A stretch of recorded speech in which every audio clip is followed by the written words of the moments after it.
আপনি একজন শৌখিন খামারি বা নতুন একজন উদ্যোক্তা, তো আপনি অবশ্যই চাইবেন আপনার ফার্মের পশু পাখিগুলো সুস্থ রাখতে। তো কিভাবে সুস্থ রাখতে হয় আমরা অনেকেই জানি না। আমরা অনেকেই যে ভুলগুলো করে থাকি সেই বিষয় নিয়েই আজকে আলোচনা থাকবে। আপনার ফার্মের পশু পাখিগুলো যখন ভালো থাকে, সুস্থ থাকে, তখন আপনার মন মানসিকতা দুটোই ভালো থাকে। তখন আপনার ফার্মের হাঁস মুরগিগুলো, পশু পাখিগুলো দেখাশোনা, খাবার সব কিছুই ভালোভাবে ঠিকঠাকভাবেই দেন। যখন আপনার খামারের পশু পাখি একটু সমস্যা হবে, তখনই আপনার মন মানসিকতা নষ্ট হয়ে যাবে। তখন আপনি কি করবেন? আপনি যে পশু পাখিগুলো আছে, যেমন ধরেন কবুতর বা কোয়েল পাখি, চীনা হাঁস বা ফার্মি মুরগি, এক কথায় পশু পাখির ভিতর যাই আছে, সেগুলো যখন আপনি রোগে আক্রান্ত হয়ে যাবে, তখন তাদেরকে দেখাশোনার দায়িত্ব কমিয়ে দিবেন। তাদের প্রতি যে একটা মন মানসিকতা থাকবে, সেটা আস্তে আস্তে কমে যাবে। এই জিনিসটা মূলত করা যাবে। মানুষ সৃষ্টির সেরা জীব।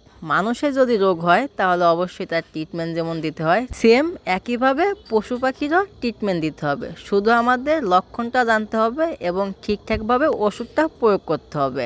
আপনি তখনই একটা ফার্ম থেকে তখনই আপনি সাকসেস হতে পারবেন, যখন দেখবেন যে না, আমি আমার ফার্মের পশু পাখিগুলো ওষুধ নির্ণয় করতে সফল হয়েছি, বা এক কথায় রোগ ধরতে আমি সফল হয়েছি। আপনি তখনই বুঝবেন যে না, এখন এই রোগের এই ওষুধ দিতে হবে। এই কথাটা যখনই আপনি শিখে যাবেন, বা এই কাজটা যখনই আপনি শিখে যাবেন, তখনই আপনি একজন সফল উদ্যোক্তা হয়ে উঠবেন ইনশাল্লাহ। এখন শীতকাল, আর এই শীতকালে যে রোগটা বেশি হয় বা প্রত্যেকটা খামারে যে রোগটা বেশি দেখা যায়, সেটা হলো করাইজা।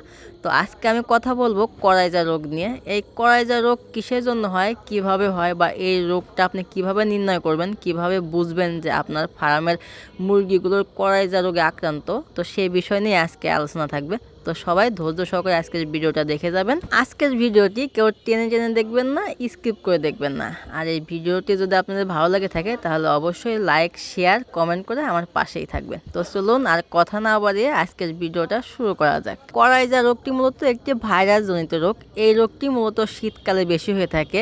এর লক্ষণ আপনারা দেখতে পারবেন যে এদের চোখ ফুলে যাওয়া, অতিরিক্ত ঠান্ডা লাগা এবং চোখ দিয়ে পানি পড়া, নানান সমস্যা দেখা যায় একমাত্র চোখের দিক দিয়ে। এই জিনিসটা লক্ষ্য করলে, এই জিনিসটা ফেস করলে আপনারা মনে করবেন আপনার ফার্মের মুরগিগুলোর করাইজা রোগে আক্রান্ত। আপনার ফার্মের যে মুরগিগুলো করাইজা রোগে আক্রান্ত হবে, চেষ্টা করবেন সেই মুরগিগুলো একটু আলাদা করে রাখতে, তারপরে ওদের ট্রিটমেন্টগুলো দিয়ে দিবেন। ওষুধ প্রয়োগ। তো করাইজা রোগে আক্রান্ত হাঁস মুরগিদের আমরা কি কি ওষুধ প্রয়োগ করব বা কি কি ড্রপ ব্যবহার করব, সেই বিষয়ে চলুন একটু জেনে নিই। আমি ভিডিওর শুরুতে আগেই বলে দিয়েছি, করাইজা রোগ একটি ভাইরাস জনিত রোগ। মূলত এই রোগটি হচ্ছে ঠান্ডার ক্ষেত্রে, ঠান্ডা যদি বেশি লেগে থাকে তাহলে এই রোগটি বেশি দেখা যায়। তো সেক্ষেত্রে আমরা ঠান্ডার যে মেডিসিনগুলো আছে, সেই মেডিসিনগুলো ব্যবহার করব, তাতে ইনশাল্লাহ করাইজা রোগটা ঠিক হয়ে যাবে। তো আমরা মূলত ঠান্ডার জন্য যে ওষুধগুলো আছে, সেই ওষুধগুলো হচ্ছে গিয়ে ডক্সিএভেট, মাইকোনিট বা সেফা ওয়ান। এই ওষুধগুলো আমরা মূলত ব্যবহার করতে পারি সপ্তাহে 3 দিন সকাল বিকাল, তাইলে ইনশাল্লাহ ঠিক হয়ে যাবে। আর একটা ডোপ আমরা ব্যবহার করতে পারি সেক্ষেত্রে, সেটা নাম হচ্ছে গিয়ে আপনার গ্যাকিসন নামে যে ডোপটা আছে, এটা মূলত মানুষের চোখের ডোপ। এই ডোপটা দিলেও খুব ভালো একটা রেজাল্ট পাওয়া যায় ইনশাল্লাহ। তো আজকের ভিডিওটা হয়তো একটু বড় হয়ে গেছে, তো বড় হলেও কিছু গুরুত্বপূর্ণ কথা, এই কথাগুলো মেনে চলবেন এবং ফার্মের আপনার হাঁস মুরগিদের প্রয়োগ করবেন, ইনশাল্লাহ হাঁস মুরগি সুস্থ থাকবে। তো আজকের ভিডিওটা আর বেশি বড় করব না। সবাই ভালো থাকবেন, সুস্থ থাকবেন। আল্লাহ হাফেজ।